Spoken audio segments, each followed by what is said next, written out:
Nella NG officiel. Nella NG. Écoute, like et abonne-toi à Nella NG officiel sur YouTube. Nella NG officiel. Pour l'actualité musicale congolaise, art et divertissement, écoute la voix d'or. Nella NG te dit toute la vérité. Du nouveau sur le dossier du décès de Vali Amissi. Nous avons vraiment du nouveau ici. Dans cette vidéo, j'ai apporté beaucoup de détails. Détails, ils ont belé, caméra, explication. Mais ils ont à partir il y a 27e minute. Bolanda explication en a bien. Détails, les bossé explication. Première vidéo, nous allons on a télévisé pour honorer victime. Ou à Tikibiso. Azaki n'a bien intention à bien, Azaki n'a venir à bien. Azaki peut ko sala musala bino bébé ka na Congo so ba pesi mutu marcha sala raté mais ya bande ko sala. Mais na 27e minute na kati ya vidéo après avoir kolanda ba explication penza ya ba caméra ya ndenge enquête ezaleli ndenge ba information libosé bimeli na prétendu ou prévenu assassin na ye na 27e minute bokoka que Didier Bidimbu abimakana mama ya assassin. Malobi Beniwana, c'était un garçon très colérique. Assez pelité pour kaba pesaki Amissi contrat wana. Na 27e minute bolandango très bien. Parce que détails dans la vidéo est belé. Et puis maman ya assassin. A on dit maté que moi ané mutabomi a kimi par peur. Il faut pas y créer nano. Ma cambouise dans la vidéo. Paix à son âme. Balobi grande sœur. Il y a Vali Amissi aux États-Unis à Koya. Tout cas, bah détail belé pas naïe. Na Koya la même vidéo ngo awa. Mais pour le moment, sur la NG officielle, n'allez pas nous détail. Première vidéo ça pour nous honorer victime. Mais vidéo monsieur sur Kolanda. Des alliés pendant la explication vraiment il y a makambo to Hollande là mon thème passe Bolanda. Renaissance, c'est le projet le plus légitime de chaque humain, de chaque jeune. C'est sentir que tu es valable, de ne pas écouter la langue de médisance surtout.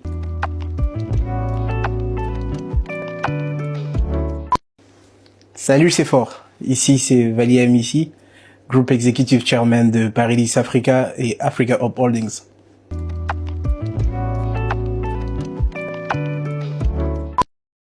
Le moment, moi, je trouve que mon rêve, ou mes rêves sont devenus une mission, c'est quand je regardais la face des gens qui ont commencé à croire en moi, premièrement, les gens à qui on a apporté espoir, en voyant que le slogan, le rêve, ce qui était comme parole hier, s'est transformé en réalité. Il y a des moments clés, bien sûr. Et surtout cette année, c'est une année spéciale qui a été très révélatrice avec notre article sur Forbes. Parce que ça fait plus de 10 ans que je parle de ces rêves d'être sur Forbes 25. Et le voir s'est réalisé en 2025, qui représente le chiffre 25 dans mon hashtag que j'avais souvent à l'époque, que j'appelais Forbes 25. C'était vraiment un moment révélateur que je comprends que la mission, elle est plus grande que ce qu'on pouvait savoir comme rêve. Et là, on prend plus de responsabilités et on se sent dans ses épaules que le schéma est vraiment balisé et que il y a beaucoup encore à faire.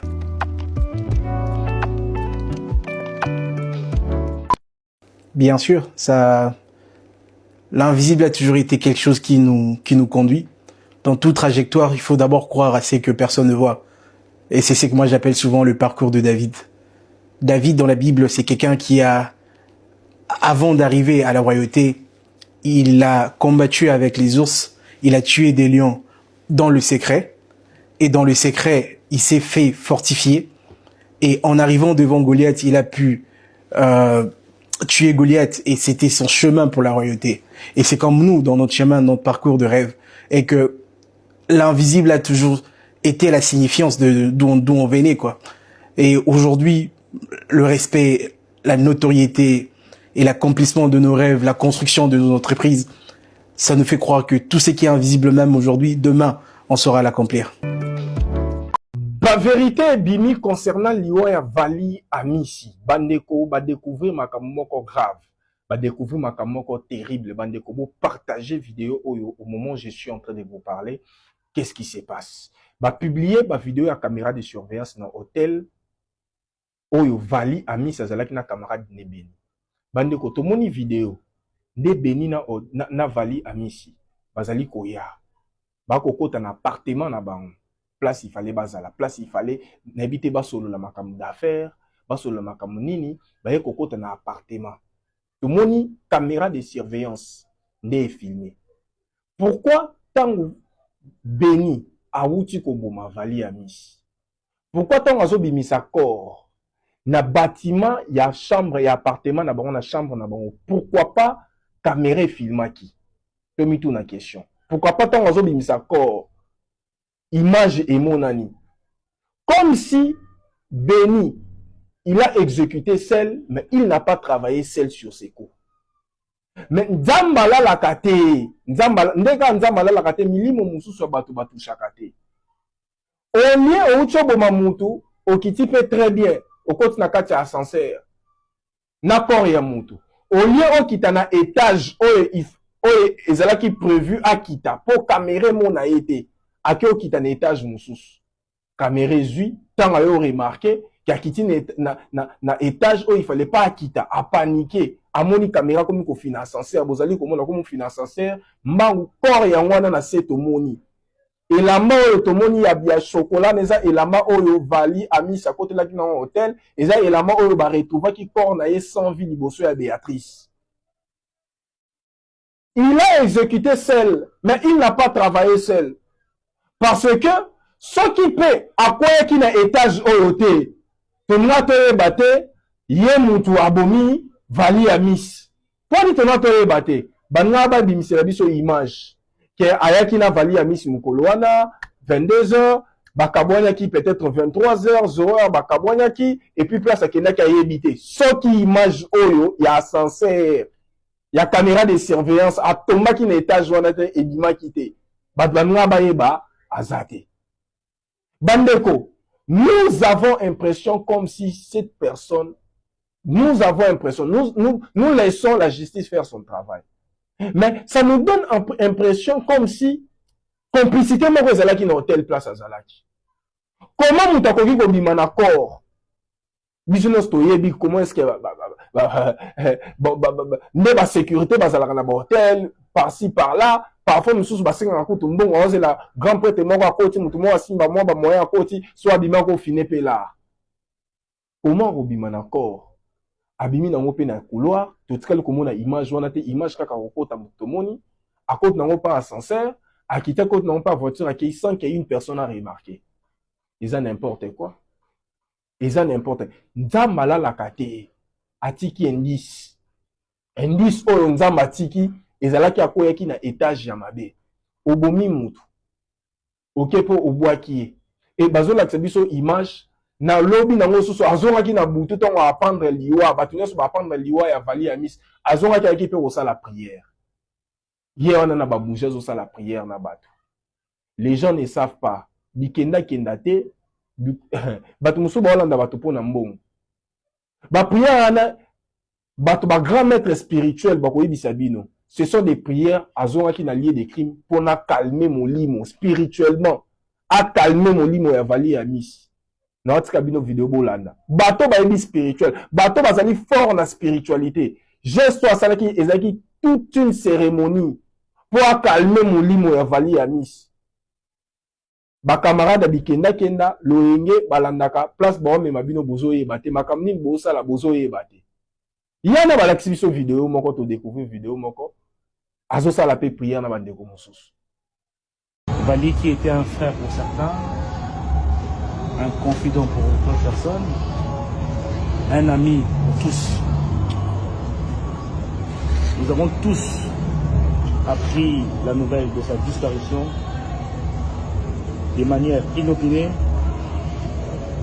très atroce. Et même certains n'arrivent même pas à regarder les images de son corps parce que ça fait très mal. Un petit témoignage de Vali. Nous laissons la justice faire son travail. a éclairé biso na ma zone d'ombre mususu. Bandeko, makambo ekosuka ndenge. Bo s'abonner na bakolo masolo, biso nde bakolo masolo, bo tikanga chef Mukoya na betela bino masolo. Yo pe mutoza na ba problème à santé grave. Au consulter un médecin moderne traditionnel, au cas cause solution problème à santé. Laissez-moi vous dire la solution est là, produit Maxi Bien-être. Aux un problème à constipation, hémorroïdes, prostate, diabète, tension instable, éjaculation précoce, faiblesse ou impuissance. Une sorte de mobile au sali bâton et belé fonctionnera. Této et fonctionnera sous malamouté. Laissez-moi vous dire, la solution est là, produit Maxi Bien-être aux à côté comme à $40. Alors, comment na WhatsApp, dans quelques jours, vous vivez encore un changement pour témoigner, des bandes de Goumsou, vous allez témoigner sur l'efficacité à produit Maxi Bien-être. Comment na WhatsApp, na plus 243 82 14 68 120. Merci beaucoup, chef Mukoya Jonathan. Bazo boma ba jeune. Bazo côté la batou, bazo iba. Tokozonge la sujet wanawa, tokovanda na za makambo ebele ya koloba na likambo wana. Baza konyoko la batou. O eza sous rumeur te, eza réalité. Jeno babomi na Vani. O babomi na o babwaki corps na ina Béatrice.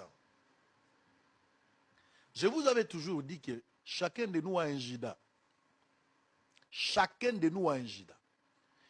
Tant que Yesu atali motema ya jida, à comprendre que et lorsque ko bebi sabiso na groupe aux ambongo akamati mbongo apesi yango jida yonde simbaka misolo na moni olingi mbongo yosim akomisie matata mponyo naye Nicolas Kazadi naye akomisie Doudou Fwamba naye na otanga ba ministre à finance, c'est-à-dire bino ne bosimbaka misolo.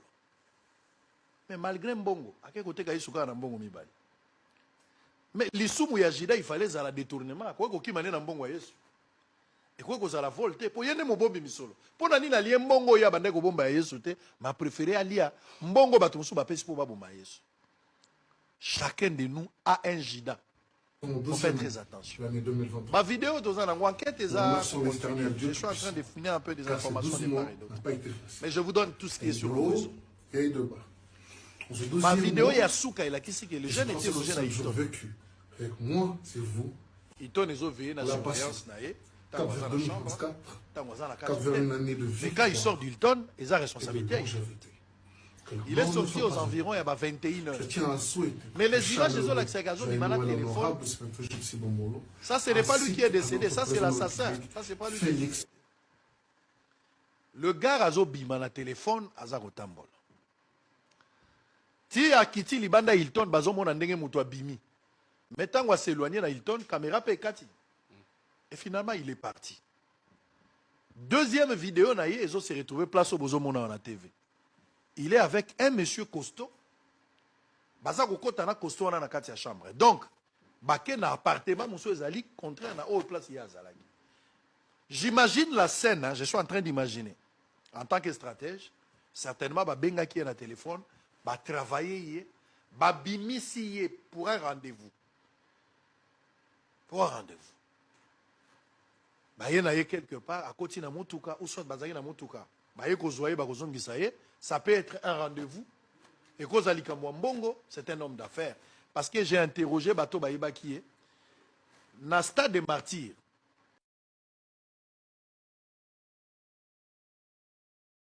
Dans cielo babongisi na stade des martyrs, c'est le petit qui a, c'est lui qui a gagné ce marché pe asali yango malamu. Deuxième marché na ya azwa ki ezali likamba ba pelouse. Oyo kafa sengi biso to homologué yem tazo sala ba kiti yo ebukanaki na match à Sénégal RDC yem tazo remplacer do azaki na ba contrat na ye. Il vit entre l'Afrique du Sud et Kinshasa, un garçon calme ayaki ko adhérer na parti ya Boudimbu, mais après ayaki ko m'appeler membre ya AVC. Alors les garçons comme vous voyez dans les images, les garçons ba ye na ye, montrez-moi les images. Wana Izali Hôtel. Mais je ne sais pas confirmer ça si c'était l'hôtel Béatrice. Mais ça hôtel. Le garçon baye bangomi bali. Donc ce n'était pas sa chambre. Bon, au moins on a mukolo chambre et on a fungoli chambre. Les garçons qu'on recherche. A fungoli chambre à sali à kota. À côté si victime liboso. Ndenga zo bimsa na zo bimsa ne munduki. Kokota na chambre, c'est de là qu'il va le tuer. Abomi et Nakati, selon les images, Atiki est quoi à se rendre compte qu'il faut évacuer le corps. Mais Arobimisa corps ndengeni alors que couloir nyo se la caméra. Malheureusement, dans la chambre, il y a une caméra pour intimité à Moutou. Sinon, on allait avoir aussi les images de là. Alors, qu'est-ce qu'il va faire? Il va sortir, le garçon, le costaud. Ayepo, ameka kokoma na caméra, a bomba caméra pour évacuation à Koremon Nanate. Vous allez le voir. Il va sortir là. Il est là. Béni. Donc, tant que vous voyez, ameki, ayaki liboso na ilamba. Atie elamba pour que elamba et bomba caméra ici mbite. Azongi yoana nakati. Siko, il va encore revenir cette fois-ci na scotch. Pour scotcher penza caméra et mon anete. Vous allez voir ça. Il va revenir. Donc, Tango Abomi a changé la tenue pour que vous voyez que c'est la même personne à Kotaki. Mais c'est la même personne qui est ressortie. Il est là. Aïe, on a su quoi? Il y a un scotch. Bon, on a un scotché caméra pour que la caméra soit sous visible. Vous voyez? Abarré caméra. Pour que la caméra soit en sous. De 21h. La troisième vidéo, c'est à partir de 3h. Donc le garçon là a été tué aux alentours à 21h, en quart de vidéo si on reste. Babomié, avant d'y na kati 3h. Donc le garçon là a été tué aux alentours à 21h, en quart de vidéo si on reste. Babomié, avant d'y na kati 3h du matin. J'ai des informations, semble-t-il. Ça reste à vérifier. Akita qui même à un certain moment, la réception na bango, akeko senga ba pesa serviette. Ba pesi ba serviette, ba ibisi ke toyoka ki mwa makele le kune loko ekwe ya lobite koka na zalaki na ngona chambre e kanga e komaki makasi yango ne moto e beti kano. Bango pe balandela kite. Il est remonté abongisi nzoto ya ndeko. Siko ye wana regarder na ascenseur. Azo kita na ye kuna penza na cave kita na ye penza na rez-de-chaussée kuna na suka puka kende na ye. Mais malheureusement, quand on Nzambe azalaka, Dieu ne manque pas de témoins. Certainement, mutu moko afina ki ascenseur. Tango ya zo kita ascenseur efungwami na niveau oya banda okendete. Nde place bozo mona photo wana na corps ya moto ya uti obo. Ye wana. Corps ya ngwana na se ya garçon. Wana za torsini, pantalon esa bomi. Siko zo kita na nzoto. Ascenseur efungwami malgré ye. Oh, place ascenseur efungwami. Ezana caméra. Caméra zouillé, la même tenue, mais avec son colis. Mouto ya bomi a komi colis. Et c'est ainsi qu'il va descendre tina rez-de-chaussée à côté na moutuka à Gebo Gaina Sima Béatrice. Et le garçon est parti. Police et ça, il y a vie de recherche. Tcha photo nae, il y a garçon ou ya bomi. Il y a mouto tchaki vidéo nae liboso a zopé sa message ma bonne année à chef de l'État, puis à l'objet année oyo, et à l'année à Liwate, alors qu'il y a un moutabom. C'est ce garçon ici. C'est lui qui a exécuté, c'est lui qui a tué notre frère congolais. Sa sœur m'a contacté, la sœur et la victime a contacté depuis les États-Unis. Je pense qu'à Rosala, cette semaine, Bazar au la banquette, le garçon qui est parti, c'est celui-là, un jeune de 32 ans. C'est celui-ci qui a été tué. Oyo wana moni ya mulai yende ya mutabomi moto. Moto abominde yo. Soko moni mwana mobali oyo ba congolais boza kolanda ngai.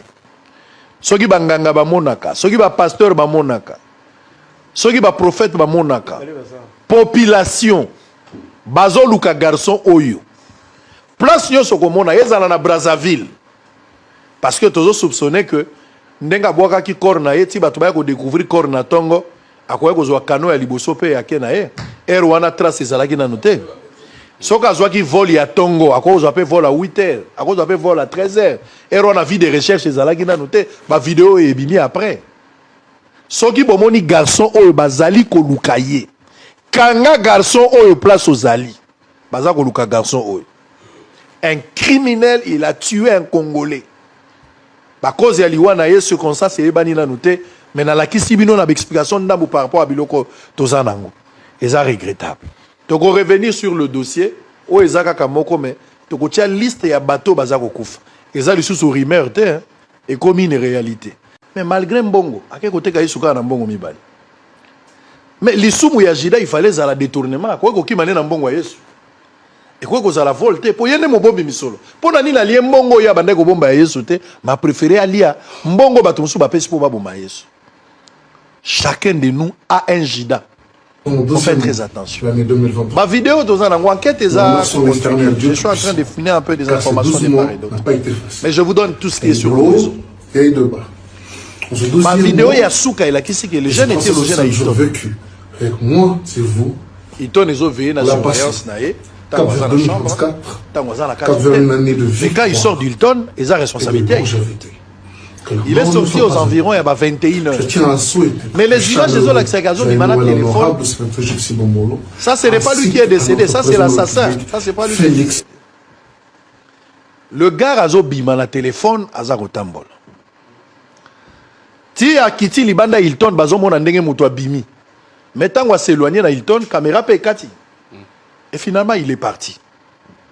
Deuxième vidéo na ye ezo se retrouver place au bozo mona na TV. Il est avec un monsieur costaud. Baza kokota na costaud na kati ya chambre. Donc, baké na appartement monsieur ezali contraire na haute place ya zalaki. J'imagine la scène, hein, je suis en train d'imaginer. En tant que stratège, certainement ba benga qui est na téléphone, ba travailler ba bimisi pour un rendez-vous. Pour un rendez-vous. Ba yena quelque part à côté na motuka ou soit bazaki na motuka. Ça peut être un rendez-vous.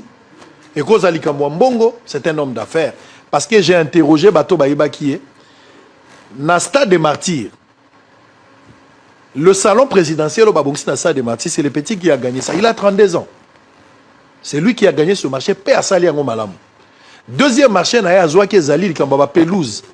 Oyo kafa sengi bisoto homologué, yem tazo sala. Ba kiti yo bukanaki na match à Sénégal RDC, yem tazo remplacer. Loazaki na ba contrat na ye. Il vit entre l'Afrique du Sud et Kinshasa. Un garçon calme. Aaki ko adhérer na parti à Boudimbo, mais après, aaki ko m'appelle membre ya AVC. Alors les garçons comme vous voyez dans les images, marché Motali stade des martyrs. Ah, to la kotua na malam. D'ailleurs, écoute, ma comme stade de Marty Bandekonanga. Au comment la ministre des Sports de la Koti, marché, ba bonisa stade de Marty, ba modifier ba makambe belé. Ministre de la Sport à Koleka, stade de changeate ezaka ndengezala. Ba bayaka baleka kabati kakango bongo. Mais ba pesa ka ba marché, ba mongo bi makanter mais ba millions, mais stade de changeate. Cette fois-ci bandeko ezali tout. Il y a ministre des Sports Didier Boudimbo. Monsieur Vali Amissi, un entrepreneur, Bundi Bandeko, a gagné marché Yakobongisa stade de martyrs. Oh, le ministre des Sports a Pessinaye. Ah, Monsieur Vali Amissi a gagné marché Yakobongisa stade de martyrs. En termes de Bandeko, naoki ba million. En termes de millions. Muninga na ye, Beni Mukena aza muninga vraiment ya Vali Amis. Na ba enquête na biso motali si biso, Beni Mukena mwepu aza motomoko azali vraiment très agressif. Aza mutumoko vraiment très brutal, c'est là ba source na biso. A se comportaka bien te. Et l'on connaît les poussaka na ye, a se comportaka bien te, azala très agressif bongo.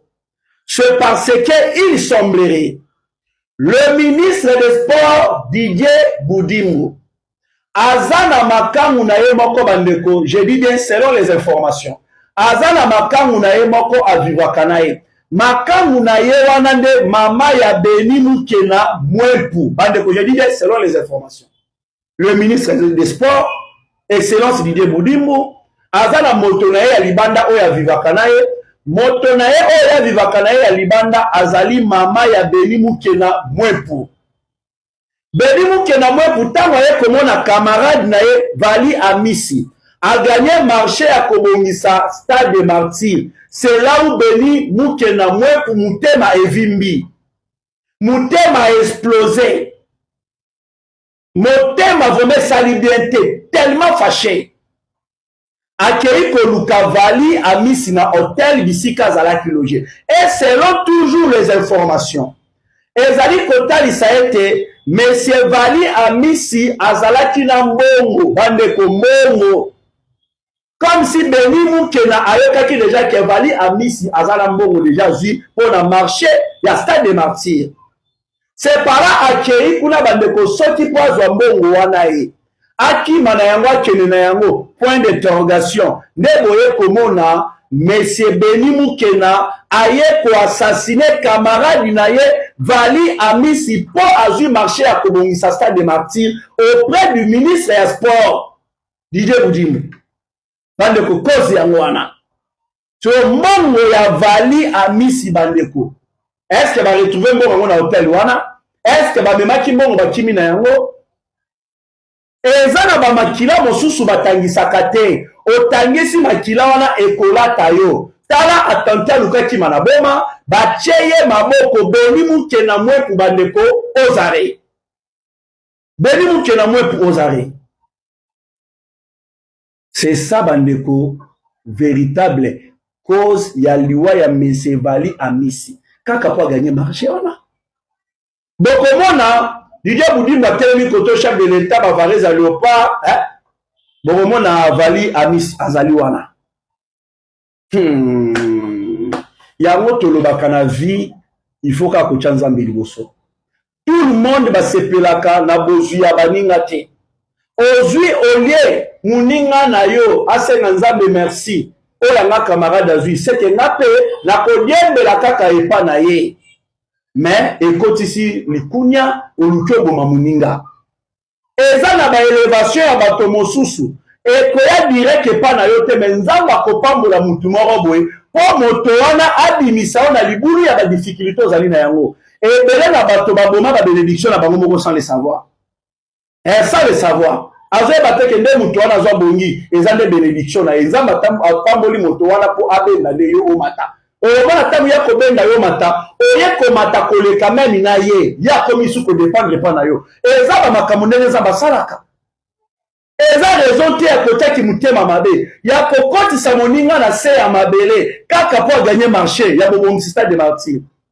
mama na ye inconsolable nameki kolanse bainvestigation etalisi na ngai mama ya Vali Amisi oyo babomi soki mwana na ye abeli ata fièvre ya moke mama na ye amonaka lokola nde takufa mama na ye amonaka lokola eloko mosusu mama na ye amona nde vie esili mpo na ye me koyoka sikoyo mwana koti na mabele mwana babomi ye mama kozala ndenge nini?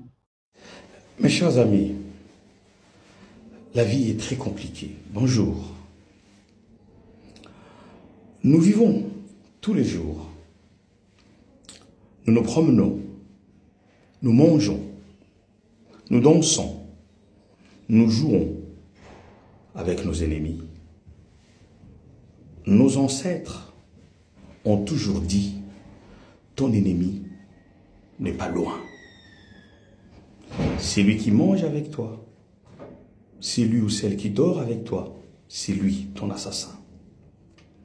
Le cœur de l'homme est tortueux. Le cœur de l'homme emmagasine beaucoup de choses que l'œil humain ne peut voir. Ce jeune homme, Vali Amisi, plein d'avenir, talentueux, ambitieux, a été crapuleusement, odieusement assassiné par son ami, je dirais même son frère, Moukena Mwepu Beni, qui est recherché par le service de sécurité. Les images circulent où on voit M. Moukena Mwepu Beni et M. Vali Amisi, les images de l'hôtel, entrer dans une chambre ensemble et on voit M.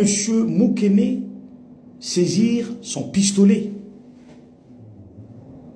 Et sûrement il l'a abattu froidement, sans sommation.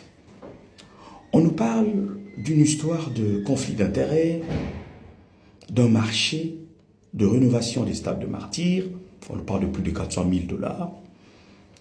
On n'a pas tous les éléments d'information. Une histoire dans laquelle le ministre de Sport serait impliqué, mais il aurait démenti, lui, qui n'est ni de loin ni de près dans cette histoire. Mais dans tout ça, il faut d'abord voir l'insécurité qui règne dans ces pays et aussi les conflits d'intérêts qui persistent.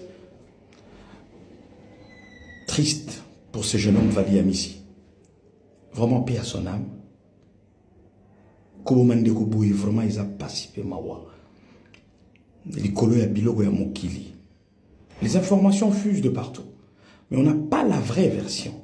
Abomier pour un conflit d'intérêts, pour un bawolelaki, pour un ingénieur apparemment. Est-ce qu'il y a un conflit d'intérêts? Il y a un mbongo. Donc, vraiment. Sans pitié. Et puis, au bois qui nous a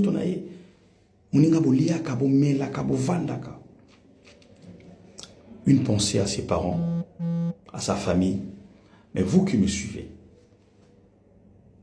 ne pensez pas que pire ngai ningi tolobaka na kikongo na kikino na biso pire ngai non pure yo azate pure yo eza mutu kaka yo moko. N'ayez jamais confiance dans mutu. Je ne vous demande pas de devenir très méfiant là-bas, non. Nous vivons dans la société des hommes, mais très prudent. L'homme est peu loyal. Il y a un adage latin qui dit homo homini lupus. L'homme est pour l'homme un loup. L'assassin de l'homme, c'est l'homme. Nous avons tous en nous ces côtés-là animal. Oui, bombama, mais de temps en temps, gros bima. Pour ceux qui n'ont pas de maîtrise, l'homme est capable. Il y a commettre la cruauté moro et mutoro du matin. L'homme est méchant. L'homme est cruel. L'homme est sadique. Protégez-vous. En attendant les enquêtes, je reviendrai peut-être vers vous avec un live pour de plus amples détails. Bon après-midi. Merci. Bonjour peuple congolais. Les amis, s'il vous plaît, vous partagez la vidéo. Bande konangai, likambo et salami na Kinshasa eza likambo somo. Photo na Tchelibino ezali photo ya Vali Amissi, un jeune entrepreneur à Outaki Afrique du Sud, parce que azwaki contrat na Stade des Martyrs pour na kosala ba travaux na Stade des Martyrs. Alors, à l'Afrique du Sud, aye Kinshasa pour que ba finaliser makambo nyonso. So bozo mona na kati ya photo oyo je pense eza après match bomoni wana bomoni Martin Bakole, bomoni président de la République, bomoni ministre na biso ya sport et puis bomoni Vali toche signe na mutu Vali oyo ba uti ko boma. OK? Photo musu na Tchelibino awa ezali awa na kati ya hotel. Tango baza ko traîner corps ya Vali na kati ya ascenseur. Botala na se wana bomona ke Vali na pantalon ba kuteli ya kufi yango wana na se ya makolo ya mwana mobali oya bomie Beni Muke na wana azo wangana azali ami intime ya Vali mokili banga na oki nzoto malile salinga somo Kinshasa ngonde boye na bangi ba mi ya Congo esenga nzoto malili soki tokomi koboma na likola jalousie likola moteur mabe muninga réussir na vie yo lo sepela o accompagner mi na yo même motema mabe sali yo. Ok, sopo yo kanina banani, sope ndenge nini, allez, ok, obomi camarades na yo. Parce que Beni Muke na oyo, tia boma camarades na ye, eza zart, eza likambo oyo salami, eza na bateau baza na sima, ya liwa ya Beni Muke na oyo, to sala analyse correctement. Eza na bateau, pona nini, nyonso wana pona contrat, oyo ya signé, pona kosala misala na Stade de Martyrs. Mokili banga, mokili banga. Babomie na hotel na Kinshasa babomie na kati hotel ndebo moni mwa mobali wana komi ko traîner corps ya muninga aye na ngoti na ascenseur miso eteli e bon soki ba caméra ezala kité soki ba caméra ezala kité tolinga kito mona ba image ndenge nini tonga toyeba ndenge nini Vali Amissi azama kila makasi. En tout cas tozo présenter ba sincère condoléances na famille Mobimba ya Vali Amissi depuis Afrique du Sud, depuis la République démocratique du Congo, surtout na maman nae et sali pasi et pesi pasi vraiment. Ce qu'on a dit tout na un autant baza ko traîner corps ya Vali Amissi. Parce que ma kambongo tozota na ba heure 23h tina 3h. Mutwana zakira akota na chambre mabe, akota na chambre ya Vali Amissi mabe. Sikoyo na hotel wana sécurité zala kité et nzambe mokili banga ba camarade ya le lobby nemi ya lobby.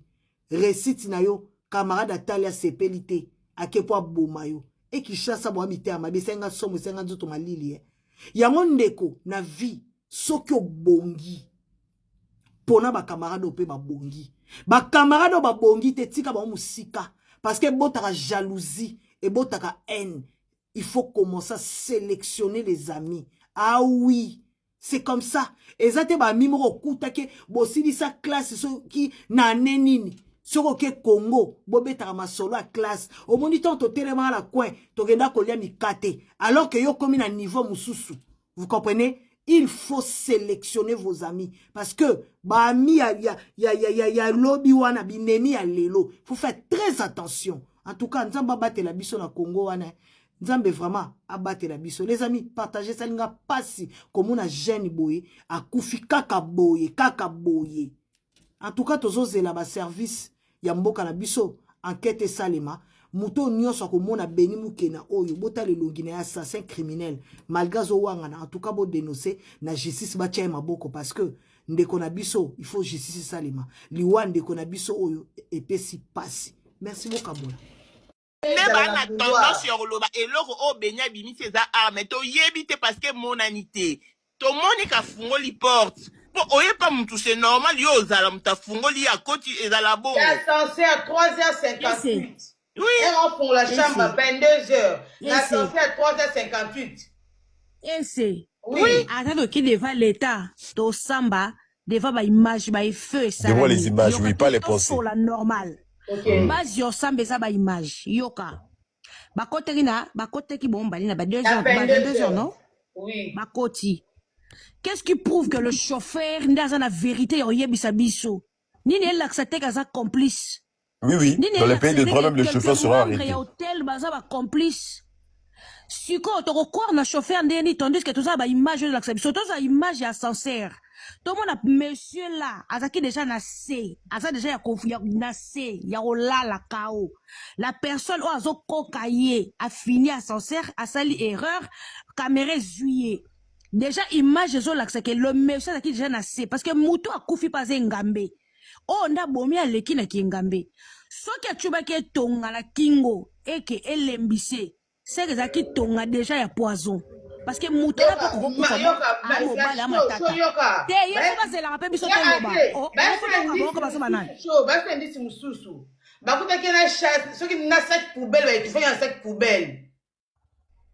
oui, mais parce que dans la... Yoka. Wa utiliser ki kwa kanga caméra akangie pe na mutu. Abomaki na kati kuna te. Ezaki ndeni loba. Loba punaise. C'est dans la auto sala, ils ont un congolais, ou le babo que tu congolais. Dommage quand tu aussi ça m'a les nions soa. Ce qui Congo kuna mboka wana oba respecter banani o ba magistrat banani ba fandi kaboy ndeko na to sa ba live ata une semaine titre aussi ça et le kikaboy. Et loko parents là baba na mbongo vraiment ba so ata des inspecteurs d'Afrique du Sud ba na ba na Congo ba kana chambre garçon wana. Ozo comprendre to comment aussi ça m'a aidé totali caméra to bandeli to zongisi to bandé triste pour la mboka na biso mbongo ozo rouler la mboka na biloko nyot c'est ça comment to ozo ba matériel la solo hein aza na kacha sanse to mona biso moko yango na kacha sanse mutu ye wana abibi na kacha chamba azela ki batba lala bo maki avant makila ou pas makila massage ou pas massage et ça neutralise ça qui est azaki ko zande mo kile lala ouais sûrement espace au bima béret rouge. Oui, là, je viens de revoir les vidéos. À 22h56, ils étaient ensemble. Oui. Sûrement, ils étaient toujours dans la chambre. Oui. Il a éliminé son ami dans la chambre. Oui. Ils ont attendu 4 heures. Parce que là, je vois 4 heures, non, 3h56, 58. Merci. Parce que quand on voit dans l'ascenseur, on voit le monsieur Béni avec un gros sac. Je sais pas si c'est un sac de... Donc, c'était une personne. Parce que quand il a regardé les caméras, il avait peur. Il a regardé les caméras, il avait peur. C'est comme s'il cachait quelque chose. Mais comment ça? Moi, je ne pense pas que à cette heure-là, 3 heures, Béni était, comment on appelle ça? Amis était encore en vie. Je pense pas. Parce qu'il avait peur dans l'hôtel. Ils ont pas entendu des cris. C'est pas clair. C'est pas clair. Il a tué son ami dans la chambre d'hôtel, pas dehors. Et ça neutralise qui est corps. Donc, dans les pays de droit, ils doivent arrêter d'abord les gardiens, comment on appelle ça, la sécurité de l'hôtel. On arrête le chauffeur. on arrête tout ce monde-là, ils doivent aller parler là-bas. Mais moi, je pense pas, je ne crois pas à la justice. Papa, la Libye, na pays à droit, la Libye à chacun d'eux. Avant d'abord, non, mais ils doivent tous être interpellés dans des vrais pays. Bon, c'est là, c'est qui Maman Rita. Bonjour, Bandeko. Bonjour, Ils ont vraiment mawa. Gars, ils ont comprendre que Moutubasi va reconnaître.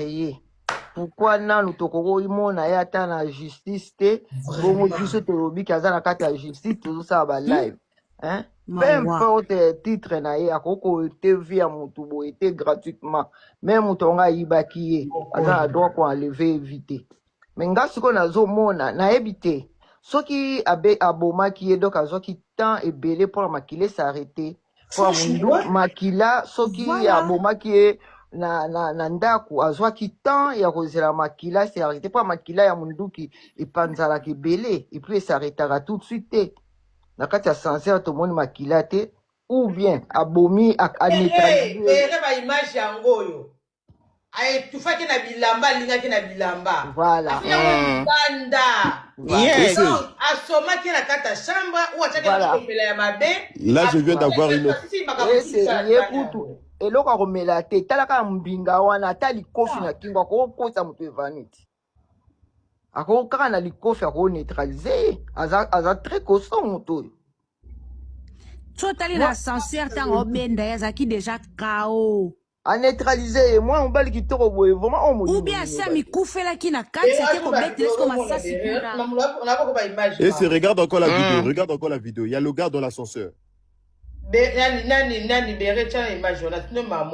aza ye mote oyebi ke eza bandi mobimba aza ye mote hotel wana ya na mutu moko oyo aza complice na kati hotel ya na mutu moko mpo bakobimisa mutu boye te jamais non c'est pas eza na mutu aza complice eza na voiture ezozela libanda mpona surveillance lokola asi abimisi ye ezalazaki na complice mais l'état efo atelema sikoyo. Quel état, Maman Rita? Quel état? Ah. Qui frappe une femme et l'État congolais. Quel état? L'État congolais n'est pas seul. Quel état? Et c'est Zélana Ebso une réalité, bat bazo ignoré. Tolo baboma qui est dans la chambre, tolo baboma qui est wapi. Oh, nyonso ya sali ata babaluana. Ezaki ka pona comme ça crime n'est pas. C'est pourtant bat boya baloba kezaki kidnapping. Baboma qui est pas basanya bazu babwa qui ba retrouver corné libanda. Mais le quoi makila ya valé za makasi. Yango moni ascenseur et télémaki, yango moni azoki ba panique okende ko scotcher caméra, yango moni ba image nyonso eye ko bima par après parce que biso mona ka accord et na Congo yo pour ça qui vidéo ba bomi mutu babwa ki Congo za insécurité oyeba ke loté. Tant to moni ba vidéo comment demander to comment explication. Tout comme il faut comprendre ce qui s'est réellement passé. Nella NG officiel. Nella NG. Écoute, like et abonne-toi à Nella NG officiel sur YouTube. Nella NG officiel. Pour l'actualité musicale congolaise, art et divertissement, écoute la voix d'or. Nella NG te dit toutes les vérités.